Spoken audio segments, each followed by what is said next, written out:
Brought to you by KR Mangalam University. We provide you the platform to turn your dreams into reality. Give wings to your aspirations with KR Mangalam University.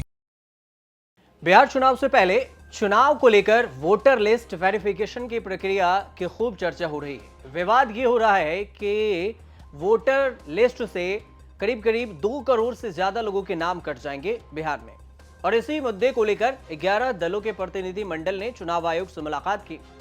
Congress के नेता जयराम रमेश ने चुनाव आयोग पर यह कहते हुए सोशल मीडिया पर एक पोस्ट किया कि आखिर दबाव में यह सब बात हो रहा है। कांग्रेस नेता का कहना है कि चुनाव आयोग ने पहले बैठक से इनकार कर दिया था, लेकिन बाद में एक पार्टी से केवल 2 नेताओं को ही मिलने की अनुमति दी गई। इसके कारण कुछ नेता चुनाव आयोग के अधिकारियों से मिल भी नहीं पाए। तर्क दिया गया कि हम मिलेंगे तो पार्टी के अध्यक्ष से। वोटर लिस्ट में वेरिफिकेशन को विपक्ष वोटबंदी का आरोप लगा रही है, तो वहीं पर महाराष्ट्र से संजय राउत कह रहे हैं कि चुनाव आयोग बीजेपी में शामिल हो गया है, मतलब चुनाव आयोग का एक्शन कुछ भी नहीं होता। संजय राउत का बयान सुनिए। आयोग बीजेपी में शामिल हो गया है तो आप किससे न्याय की गुहार लगाओगे? ये इस देश की परिस्थिति है।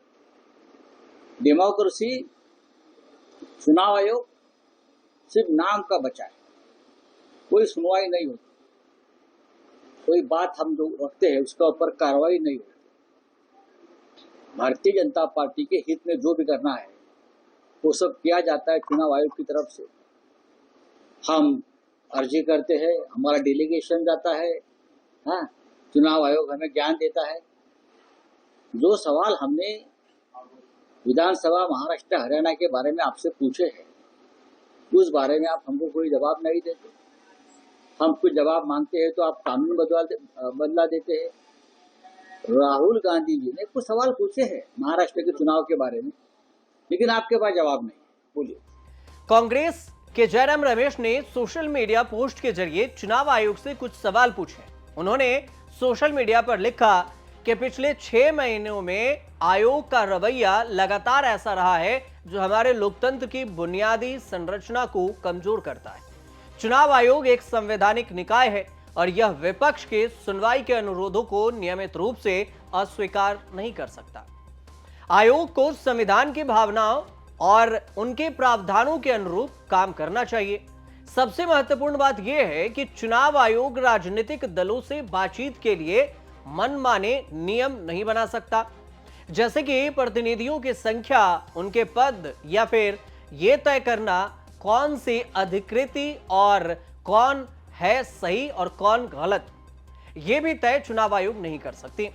जब प्रतिनिधि मंडल ने इन नियमों को मनमाना और भ्रामक बताया तो आयोग ने जवाब दिया कि यह नया आयोग है। यह सुनकर चिंता और भी गहरी हो जाती है कि इस नए आयोग की अगली चाल क्या होगी और कितने मास्टर स्ट्रोक देखने बाकी हैं। जैसे कि नवंबर 2016 की नोटबंदी ने हमारी अर्थव्यवस्था को गहरा झटका दिया था, जैसे इस बात का भी जिक्र किया जयराम रमेश ने कि वैसे ही चुनाव आयोग की यह जो वोटबंदी है, जो बिहार और अन्य राज्यों में SIR के रूप में भी सामने आ रही है, ये हमारे लोकतंत्र को नष्ट कर देगा। सोशल मीडिया पर जयराम रमेश का यह लंबा चौड़ा पोस्ट है। उधर देखें तो चुनाव आयोग ने 2 जुलाई को बैठक के बाद एक बयान जारी किया।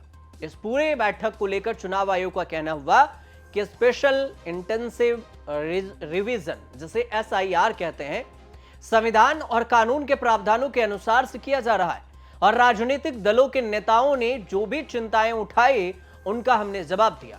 SIR की प्रक्रिया संविधान के अनुच्छेद 326, जनप्रतिनिधि अधिनियम 1950 और 24 तारीख को, जो 24/6/2025 को जो हमने नोटिफिकेशन जारी किया था जून में, इसमें जो बात कही गई थी उसमें पार्टी से सिर्फ 2 प्रतिनिधियों को अनुमति दी गई थी मिलने के लिए, और अलग अलग नजरियों को सुनने और संतुलन बनाए रखने के लिए यह काम किया गया था। चुनाव आयोग ने एक उदाहरण देकर भी समझाया कि क्यों बिहार में वोटर लिस्ट की बात हो रही है और वेरिफिकेशन के बाद। उन्होंने कहा कि जैसे यदि आप सामान्य तौर से दिल्ली में रहते हैं तो आपका निजी घर पटना में है, तो आपका वोट दिल्ली में होना चाहिए, न कि पटना में। और इस हिसाब से 2003 की डेटा को अगर मानेंगे तो एक रिपोर्ट ये भी है चुनाव आयोग के अनुसार 94 लाख लोग हैं जो बिहार से पलायन कर चुके हैं। मतलब 20% लोग बिहार से बाहर अपना जीवन यापन करते हैं। तो फिर क्या ऐसा मान लिया जाए कि चुनाव आयोग के अनुसार से इन 20% लोगों के वोटर लिस्ट से नाम कट जाएगा? बिहार में इस साल अक्टूबर और नवंबर में चुनाव होने हैं और इससे पहले बिहार में चुनाव आयोग स्पेशल इंटेंसिव रिवीजन SIR कार्यक्रम चला रहा है और इसी के तहत बूथ लेवल पर ऑफिसर जो BLO हैं हर घर में जाकर मतदाताओं का वेरिफिकेशन के बाद भी कर रहे हैं। जो लोग निर्धारित फॉर्म भरकर BLO को जमा करेंगे उन्हें के नाम ड्राफ्ट वोटर लिस्ट में शामिल किया जाएगा। जिन लोगों का वेरिफिकेशन 25 जुलाई तक नहीं होगा उनके नाम वोटर लिस्ट से हटा दिए जाएंगे। चुनाव आयोग का यह सीधा आदेश है। बिहार से आप हैं तो आप भी ध्यान से सुन लीजिए। चुनाव आयोग ने बिहार में जिस तरह से फर्जी वोटर की बात उठाई है, ठीक वैसे ही महाराष्ट्र विधानसभा चुनाव में विपक्ष ने भी फर्जी वोटर का मुद्दा उठाया था।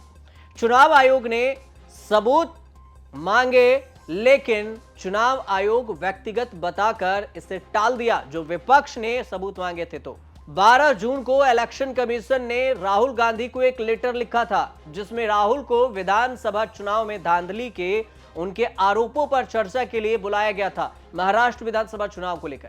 और इसी के जवाब में कांग्रेस ने आयोग को लेटर लिखा।